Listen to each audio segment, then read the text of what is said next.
Assalamu alaikum wa rahmatullahi wa barakatuh. Good afternoon, ladies and gentlemen. We would like to welcome you in this JHAH population health webinar on COVID-19 vaccination and the vaccination program that we offer at Johns Hopkins Aramco Healthcare. My name is Fida El Sanouna. I am a health promotion advisor at the Population Health Promotion Unit, Population Health Department. I'm joined by my colleague Salman Al-Hajri, who's an epidemiologist unit in Population Health Department. It's our pleasure to be with you today. I would like just to remind you that we will be glad to receive your questions towards the end of the presentation. So please have your question in mind, and we will open the floor, inshallah, towards the end to answer your questions live. My agenda for today, we will start actually with looking back at the pandemic. I know we've been living through COVID-19 outbreak and the global pandemic for the last year, but just to highlight a few things regarding the disease itself. And I'll talk about the transmission. Again, hopefully by now we are all pretty much aware of the ways and the different ways COVID-19 and the coronavirus is contagious and is transferring from one person to the other. But I just want to highlight a few things that are relevant to the vaccine. And then most of the webinar will be spent talking about the vaccination themselves and how those new vaccines work and how they help us reduce the severity of the outbreak globally and both on the individual and the community level. Reasons for you to consider receiving the vaccine if you haven't done so. We will spend some time talking a little bit about the eligibility in terms of who is eligible to receive the vaccine as part of the program that we are offering here at Johns Hopkins. So who can book an appointment at one of our vaccination centers? What's the process and how would you be able, after you book an appointment, to get vaccinated? My colleague Salman will answer a few of the frequently asked questions.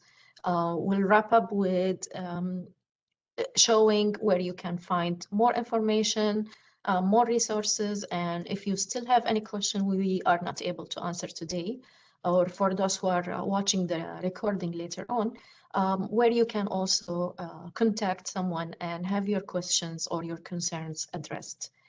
I'd like to remind you that the Arabic session will be, inshallah, in the next hour. And as I said, toward the end, we will be happy to answer your questions. A disclaimer for me to start. Due to the nature of COVID-19 pandemic, so some of the information in this presentation may become inaccurate or out of date. Just as of today, we just had a new update. Maybe you've noticed some of the individuals who received their first dose. It's now reflecting in Tawakkalna app. So things will change in this presentation after a while, definitely as the pandemic unfolds. Please visit www.jhah.com for the latest COVID updates. We share all of our latest news, and also we update our frequently asked questions on the webpage regularly. So that would be your best resource to find the latest and the most accurate information. Now, looking back at the pandemic, you may know this already. Coronavirus disease, or what is known as COVID-19, is an infectious disease that targets mainly the respiratory system among the rest of the body, caused by a newly discovered coronavirus, SARS-CoV-2, or what we at the beginning called novel coronavirus. So the coronaviruses is a group of viruses that are known to human beings. Some of them were isolated a few years ago. You remember maybe MERS in Saudi Arabia and the Middle East, SARS back in Southeast Asia, where it initiated. This is one of the latest additions to the coronavirus families, and it's responsible for causing the COVID-19 disease. It was first isolated as a cluster of pneumonia cases in December 2019 in China.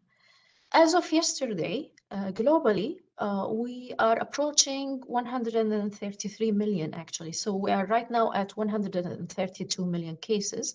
Those are the documented cases with COVID-19. And unfortunately,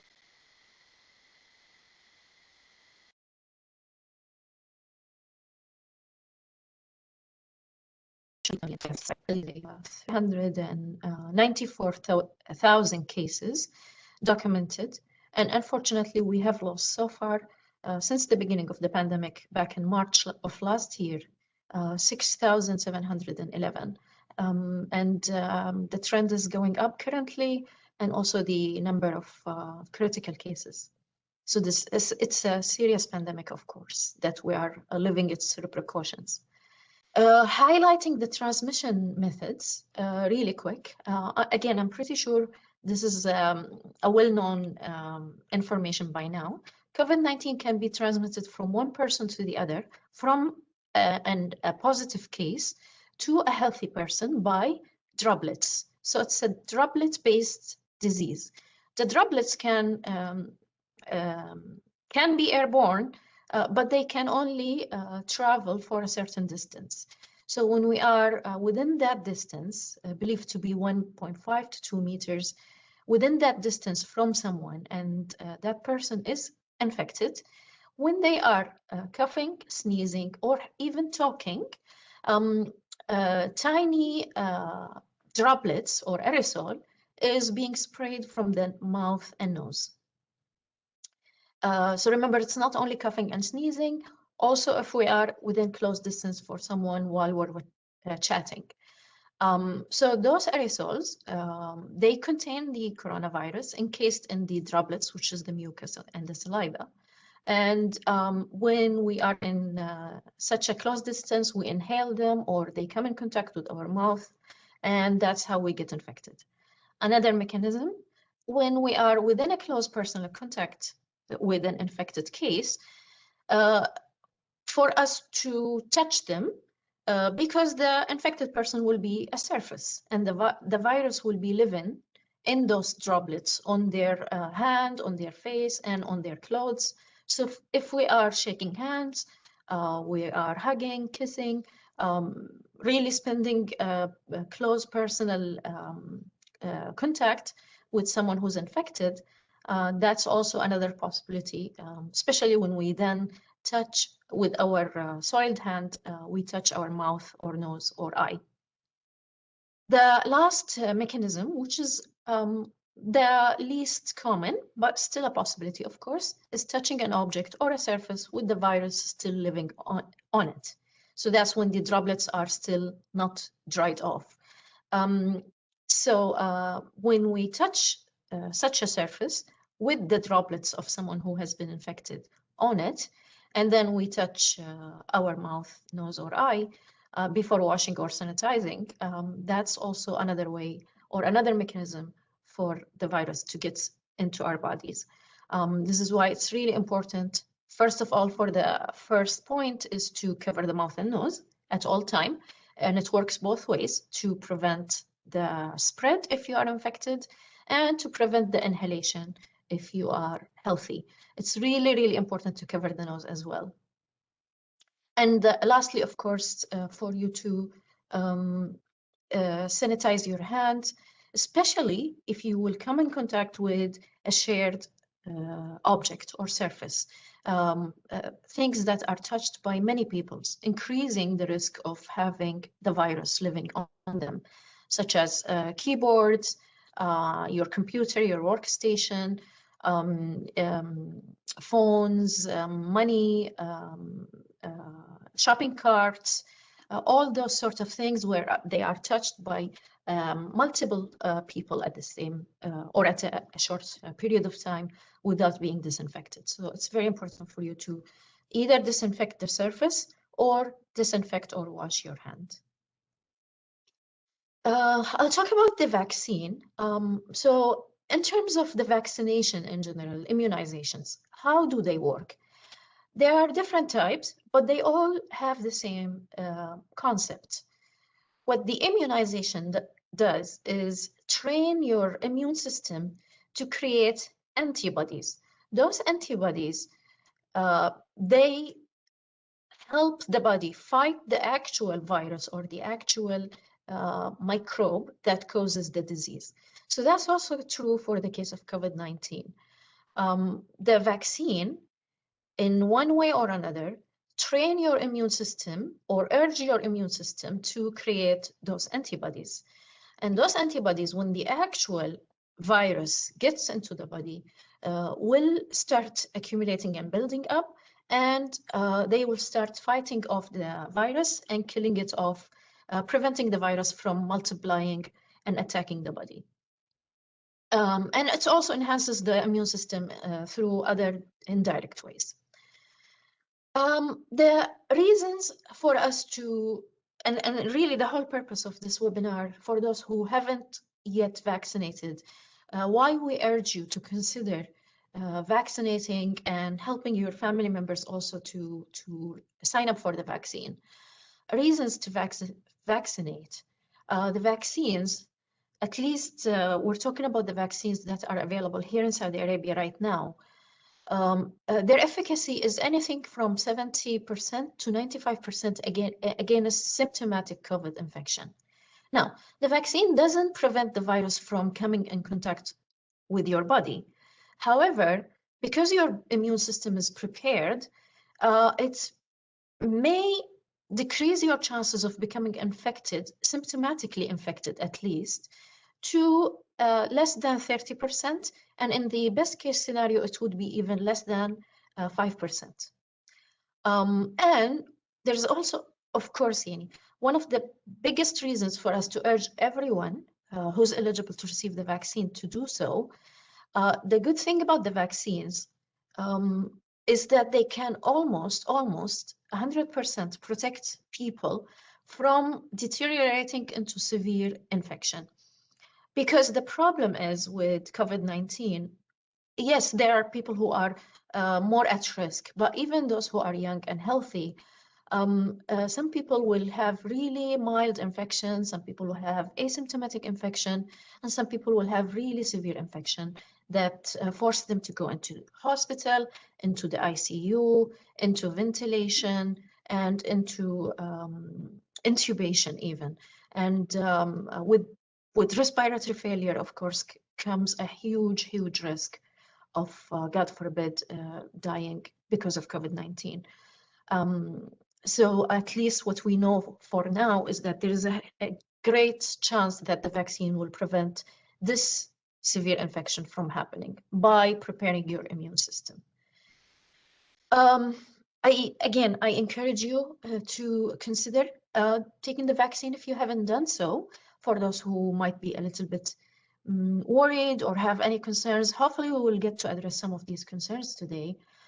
But if you are waiting for people around you to vaccinate and then see what happens to them, or maybe you're waiting to get into the place where you have maybe what you think the right type of vaccine, or you're waiting for even one brand of the vaccine to be approved in the country, every day you wait might bring more and more risk.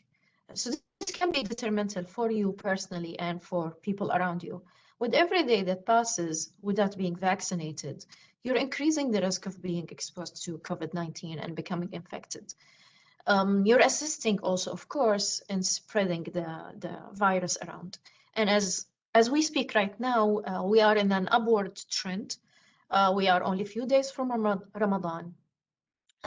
We are expecting that these trends will even go higher if people are not very diligent when it comes to the preventive measures. So for you to protect yourself,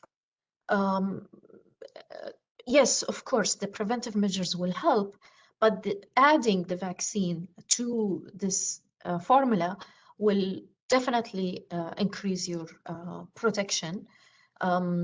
and protect people around you. That's really, really important as well. Now, hopefully, if enough of us are vaccinated as a community and as a country, this eventually will allow lifting or easing, let's say, travel bans all over the world. We're pretty much in a very connected world right now. So for Saudi Arabia to be closed off completely is not a viable option. At least the more of us being immunized and the more population immunity we can reach, the more chances we can have of easing or even lifting those travel bans that we are having all over the world. Possibly one day this will allow the reduction or the gradual reduction of social distancing measures. And inshallah, one day, again, this may not happen all of a sudden. This usually probably will take time.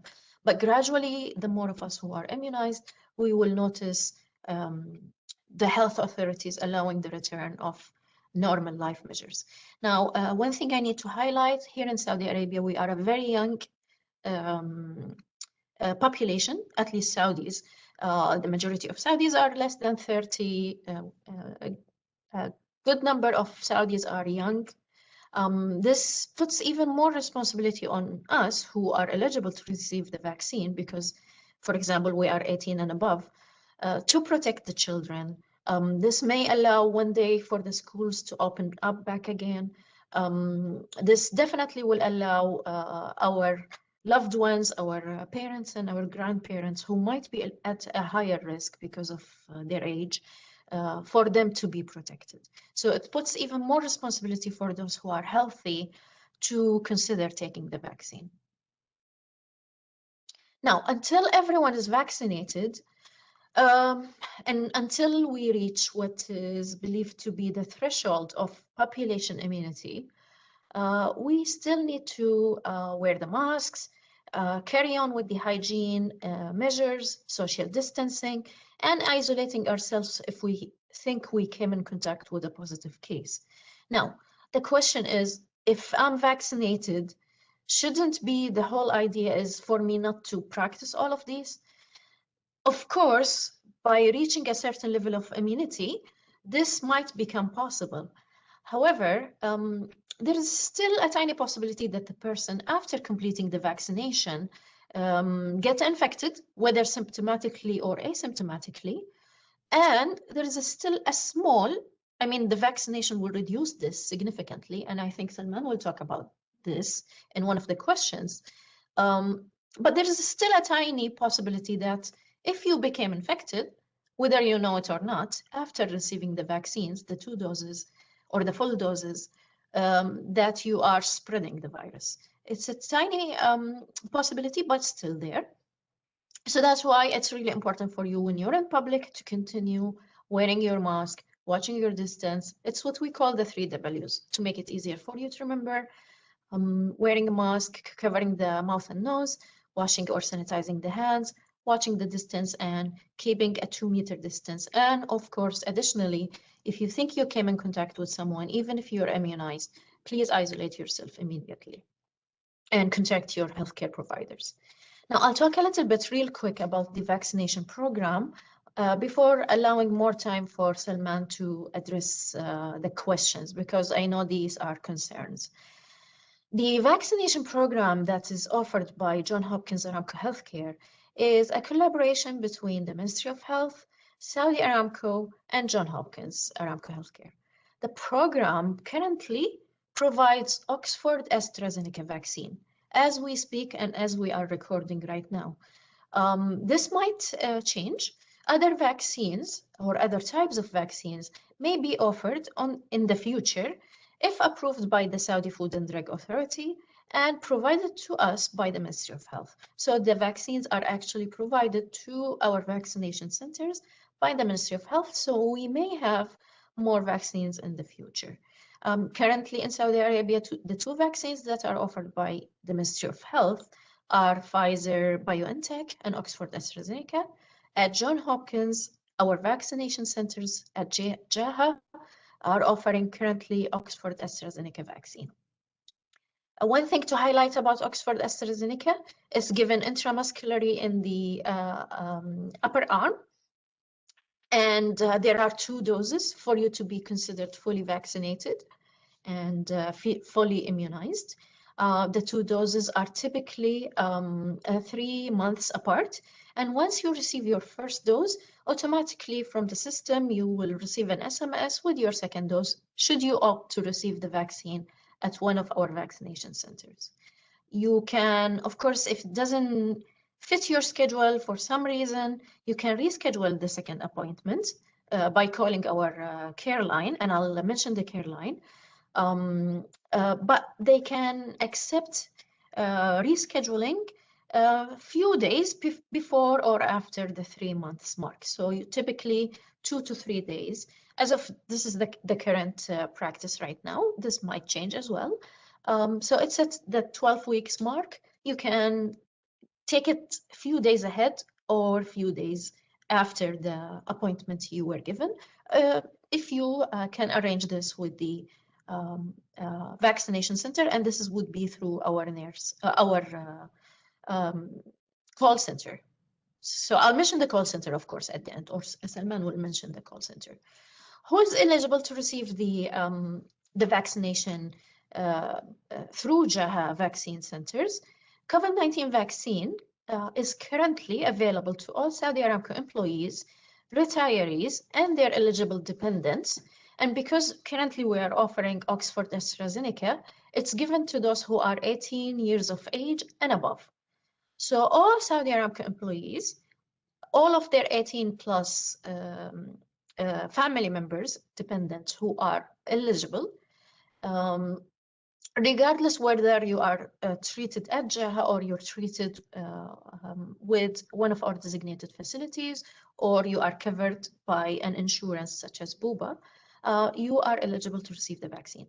The vaccination appointments are given with the priority, the same priority that's given by the Ministry of Health, meaning that those who are more vulnerable because of age, because of medical conditions, because of other risk factors, are given higher priority, and they're given faster appointments just to get them protected. However, we're trying, of course, the whole idea of doing these vaccination centers is to vaccinate as much people as possible.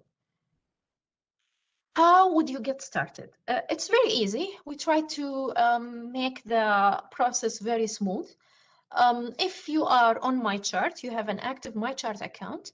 For each one on MyChart who are 18 and above, of course, you can log into your MyChart account and you'll find the tab for you to sign up. It will ask you to provide a few questions regarding your health, and also select the location, whether you, and I'll share the locations in a couple of slides. So you can select where you would be able to get your vaccine and book your appointment. And after that, it will give you a window to click on, just like you would book any other appointment from the app itself or from your web browser using your MyChart account. And then, of course, you will receive a confirmation on MyChart and as an SMS on your phone. So it's very easy. For those who do not have an active MyChart account, or they're not treated at Johns Hopkins, so they are in one of our designated facilities, one of our networks, or they are covered by a third-party insurer, such as BUBA, and they're, of course, eligible dependents as well. You can log into our website, or you can call our nurse care line. So our website is www.ghh.com. The first thing you will see on the banner is the Coronavirus and Vaccination Hub. And this is where you can find all the relevant information. But the easiest way really is to talk to one of our agents at the call center. The call center works from 7 a.m. to 7 p.m. during work days, and 9 a.m. to 7 p.m. during weekend and holidays. And I'll share this also towards the end for you to have it for your reference. So if you call the agent, you give them the information, they will be able to book the nearest appointment in the location that you've selected. Vaccination locations. As of right now, again, I encourage you to go to the website. This is the QR code that will take you to our website to see the latest list, because we keep adding, of course, as we go. But as of right now, as we are streaming and recording, we have the Munira in one of the Munira suites, building 133. That's in Dhahran. We have in primary care in Dhahran Health Care Center, in Al Hassa Healthcare Center in Abqaiq, Ras Noor Udayliya. So our 5 locations where we have John Hopkins centers. And because Tanajib is one of our biggest remote area clinics, we also have a permanent one in Tanajib. The rest of the company are covered by vaccination campaigns. So they have temporary vaccination centers set up in their remote area clinics or other common places where we have a good number of employees. So they're trying to go to all the districts, all the places where we have interested employees who can be immunized on their workplaces. They're going onshore, offshore. They're trying their best, our partners in remote area clinics, of course, to cover as much people as possible. But for your family members, your dependents, they'll probably be immunized in one of those centers. Now, one thing I need to highlight, if you started your vaccination process at the Ministry of Health, meaning that you received your first dose at the Ministry of Health, regardless whether it's Pfizer or even AstraZeneca, we highly, highly encourage you to complete your second dose at the same vaccination center. So meaning with the Ministry of Health. You may change the location if you're moving throughout the kingdom, but it's you must continue and take the second dose with them. If you are still waiting for an appointment with the Ministry of Health, by all means, you can sign up with us through MyChart or through the phone, and you can sign up through Sahati app, and whichever comes first, you can go ahead and cancel the other one. But for you, if you received your first dose at one place, of course, we expect you to take the second dose at the same place for your own safety and continuity of care. There is a nice video on our website that explains the journey. When you receive your confirmation, there is for some areas, there is a same day appointment, a next day appointment. But once you receive your confirmation on the phone, for areas where you have dedicated parking lots for the vaccinees, you need to show up at least 15 minutes, around 10 to 15 minutes before your appointment. Show your confirmation through the phone, or if you have a printout, to the security officer. They'll ask you to park and settle down. There are greeters who have wheelchairs should you need any help with special access. They will confirm your identity, your Tawakkalna app. Please bring your governmental issued ID. So this would be your national ID or your Iqama, along with your Saudi Aramco or JHAH ID. The greeters will check your Tawakkalna status, so you must bring your phone with you. And they will guide you through registration. They will ask you a few questions, verify your identity, check your temperature, and give you a ticket for your room. In the vaccination room, the nurse will go through a checklist for a pre-screening question. Of course, they will go thoroughly through everything they need to know, and Salman will talk about a few of these questions. So make sure that you are telling them your medical history, your allergies, and your medications. Based on those answers and the combination of the factors, they will decide if you're eligible. For some of us, they may need observation. If you need observation or if you're driving, they will host you at the observation area for 15 to 30 minutes. Immediately as you leave, almost instantly, you will receive the SMS for your second dose if this is your first dose. And a few days afterwards, your name is submitted to the National Registry and it will reflect in your Tawakkalna app. Now, this slide says that if you finish your second dose, just right now, I think they're starting, both us and the Ministry of Health, recording the first dose in Tawakkalna as well. But definitely for sure, your Tawakkalna will reflect to be immune if you continue your second dose through GHAH Vaccination Center. So you should be able to also print out the certificate that you finished your 2 vaccines. Before I wrap up from my side, I know that so many people are concerned regarding the side effects, whether it's the AstraZeneca or even Pfizer with the Ministry of Health.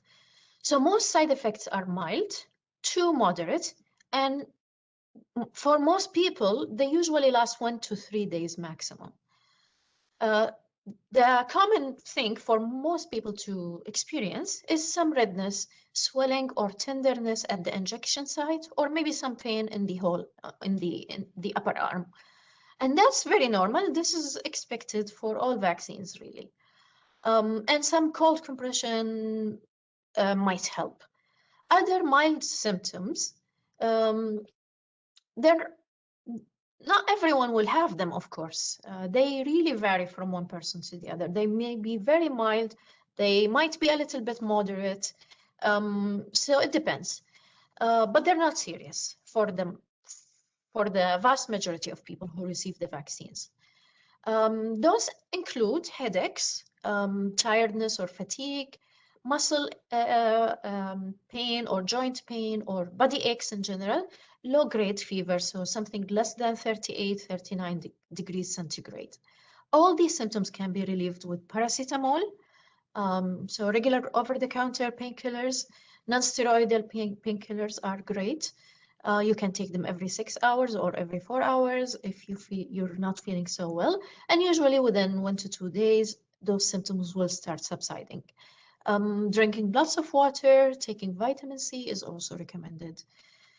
If, however, those symptoms are intense, or they lasted more than 3 days, or they're preventing you from sleeping or functioning or going to work, please contact us on our nurse care line, or contact the Ministry of Health at 937, the hotline, and see what their prompt is. They may tell you to contact your healthcare provider or to come to the urgent care or maybe schedule an appointment, but most likely it's not going to be an emergency. The people who we tell them and we urge them to come back to the emergency room are people who are witnessing an allergic or anaphylactic reaction. I have to say this is very rare, but of course it's expected for a tiny minority of the population to suffer from this. Usually, if we are suspicious, the nurse will keep the person under observation after receiving the vaccine. But at any given time, if there is rash all over the body, difficulty breathing, swelling of the face and the throat area, a fast heartbeat, dizziness, disorientation, please proceed immediately to any emergency room close to you. I guess that's it from my side. I'll leave the floor for Salman, reminding you, ladies and gentlemen, to save your questions, and Salman and I will be happy to address them towards the end. Thanks.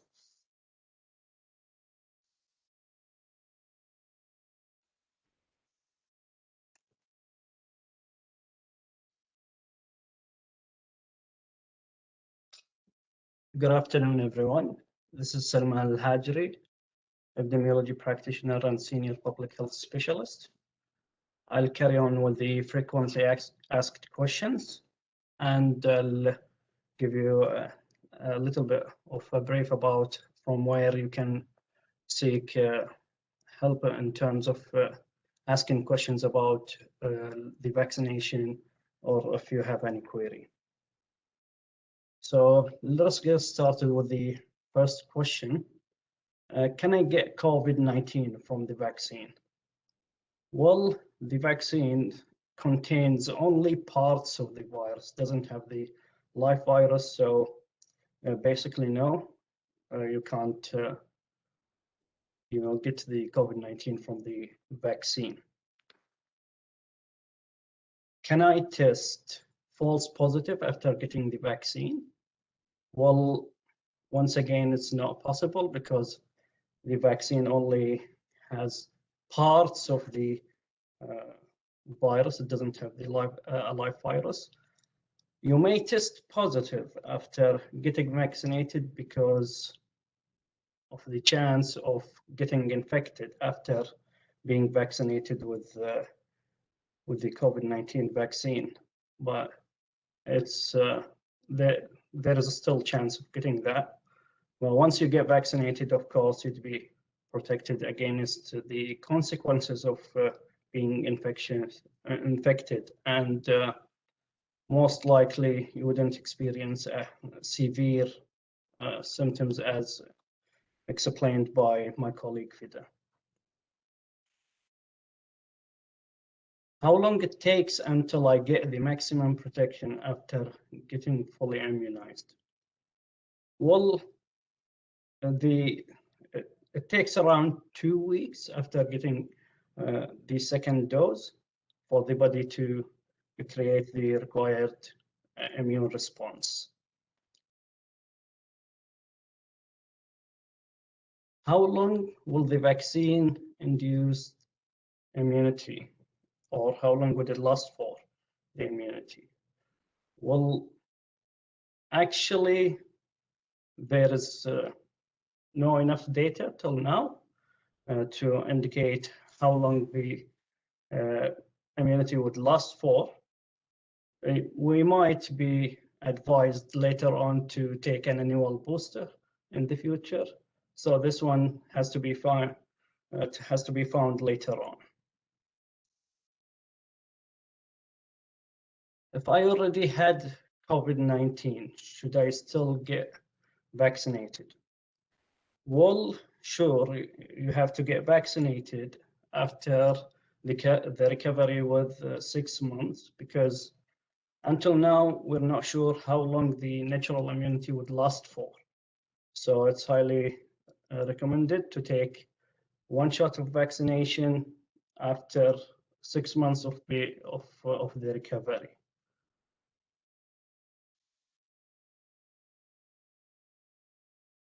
Should I not take the vaccine if I'm allergic, taking medications, or having medical condition? Well, if you have allergy against any vaccine that you got throughout your life, you have to speak with your physician, like for consultation, and get to know when to get vaccinated, and or should we get vaccinated. Otherwise, if you experience any immunodeficiency, you might consult your physician as well to find out when is the appropriate time to get vaccinated. Otherwise, all adults are encouraged to get immunized. That's for your own health and your beloved ones as well. What about coronavirus new variants? Well, according to the current data, most like vaccine will protect us from most of the new strains. And new studies have to be conducted if we get any new variants in the future. Well, if you need to know more about the COVID-19, or you have a question or query, you can call our nursing care line on 800-305-4444 during the weekdays from 7 to 7 p.m. and during weekends from 9 a.m. to 7 p.m. You can get connected to us through those social media. So please do so to follow us. Take home message. Please bear in mind that it's very important to sign up for getting vaccinated. Vaccination will protect yourself and others, beloved ones, the ones who are at higher risk. Well, until now, we know that even vaccinated people may get infected while they don't experience any symptoms sometimes. So they can transmit the disease to or the virus to others. So please maintain practicing public health preventive measures. And if you can, encourage the ones around you as well to get vaccinated. Thanks a lot. And like we welcome any question if you have.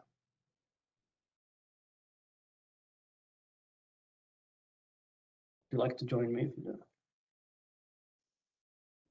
We'll discuss.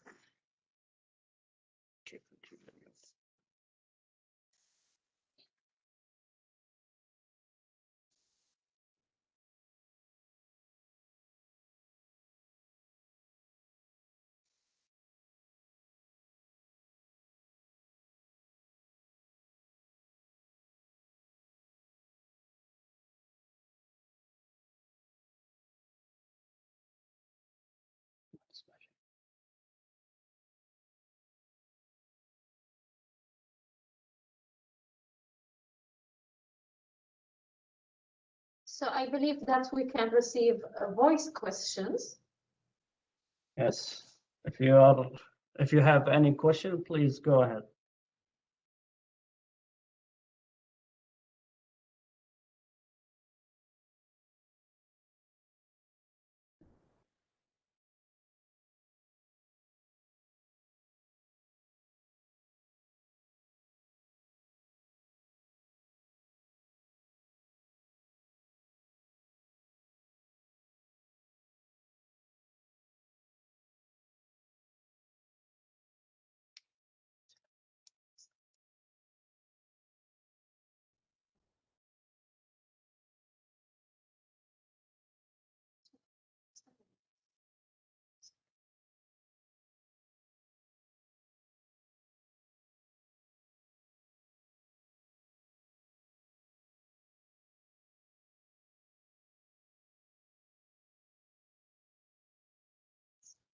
All right, thank you guys, and hope everyone now made sense of the vaccine and will get vaccinated as soon as possible.